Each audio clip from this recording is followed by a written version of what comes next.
দুপুর ৩টায় রাজধানীর বেইলি রোডের ফরেন সার্ভিস একাডেমির দোয়েল হলে আয়োজিত জাতীয় ঐকমত্য কমিশনের সঙ্গে বিভিন্ন রাজনৈতিক দলের আলোচনা সভায় যোগ দেন প্রধান উপদেষ্টা ড. মোহাম্মদ ইউনূস। সভায় জুলাই জাতীয় সনদ ২০২৫ বাস্তবায়নের বিভিন্ন দিক নিয়ে আলোচনা হয়।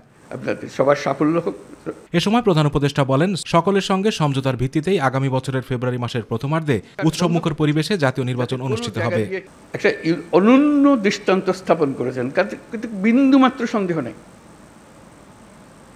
যখন ঐকমত্য কমিশন গঠন করলাম, আলী রিয়াজকে বললাম, উনিও জানেন না এটা কি জিনিস, সদস্যরাও জানেন না এটা কি জিনিস। আমরা চেষ্টা করে দেখি, সবাই মিলে দেখি, ইট ক্লিকড। আপনারা গ্রহণ করেছেন। এটি হলো মস্ত বড় অর্জন। এই অর্জন করতে পেরেছেন বলে আজকেও সবাই মিলে বসছি। তারপর বলছি যে আমি যাবার পরও আপনারা বসে থাকবেন, আপনাদের আলোচনা চলতে থাকবে। উৎসব এখান থেকেই সৃষ্টি হবে। এই উৎসব নিয়েই নির্বাচন হবে এবং নির্বাচন ফেব্রুয়ারির প্রথমার্ধেই হবে। এটা পরিষ্কার করে ভালো। স্বৈরাচার যাতে আর না আসতে পারে সেজন্যই সংস্কার প্রয়োজন উল্লেখ করে ড. ইউনূস বলেন, ভবিষ্যতে স্বৈরাচার আসার সব পথ সংস্কারের মাধ্যমে বন্ধ করে দেওয়া হবে। আমাদের এত সংস্কার কেন দরকার হচ্ছে?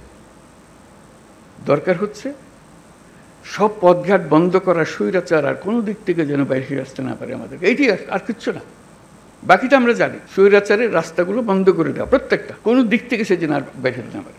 তো সেই স্বৈরাচারকে বন্ধ করতে হলে আমাদেরকে সব একমত হয়ে এটা করতে হবে। প্রধান উপদেষ্টা বলেন, জাতির সত্যিকারের নবজন্ম হবে নির্বাচনের মধ্য দিয়ে। এত ত্যাগ সার্থক তখনই হবে যদি গণতন্ত্র সত্যিকারের প্রাতিষ্ঠানিক রূপ পায়। এবং জাতির সত্যিকার নবজন্ম হবে।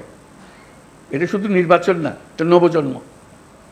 এই যে এত ত্যাগ, এত রক্ত, এত আত্মাহুতি, এগুলো সার্থক হবে যদি আমরা ওই নবজন্মটা লাভ করতে পারি। আতিকুর রহমান তিতাস, মাই টিভি।